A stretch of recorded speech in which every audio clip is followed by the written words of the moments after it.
যদি কোনো মহিলাক ঘৰৰ মানুহে শাৰীৰিকভাৱে হওক মানসিকভাৱে হওক যৌন নিৰ্যাতনেই হওক যদি চলায় তেতিয়াহ'লে ইমিডিয়েটলি সেই মহিলাগৰাকীয়ে আইনৰ ওচৰত চাপিব লাগে। আইনে তেওঁক ফুল্লি প্ৰটেকশ্যন দিব।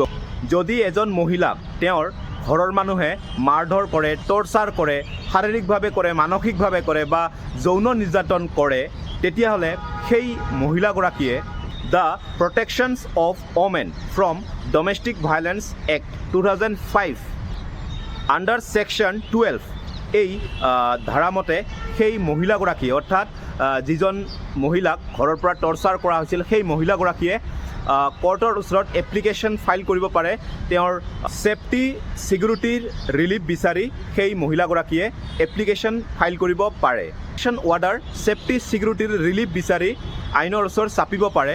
মনিটৰী ৰিলিফো তেওঁ বিচাৰিব পাৰে, কিয়নো তেওঁৰ ঘৰত তেওঁৰ ওপৰত যদি বহুত অত্যাচাৰ হৈছিলে, তেওঁ মেডিকেলি ট্ৰিটমেণ্ট হৈ পেলাই বহুখিনি টকা খৰচ কৰিব লগা হৈছে, তেওঁ মেডিকেলি যিখিনি টকা খৰচ হৈছে ৰিকভাৰী কৰাৰ কাৰণে মনিটৰী ৰিলিফো বিচাৰিব পাৰে।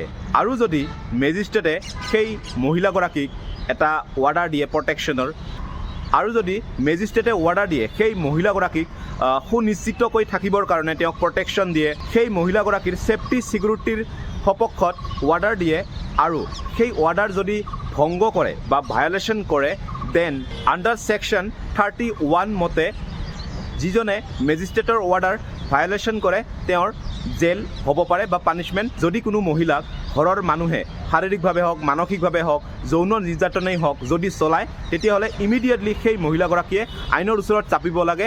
আইনে তেওঁক ফুল্লি প্ৰটেকশ্যন দিব। গতিকে ভিডিঅ'টো প্ৰত্যেকজন আই মাতৃ জানিব পৰাকৈ শ্বেয়াৰ কৰি দিব। ধন্যবাদ।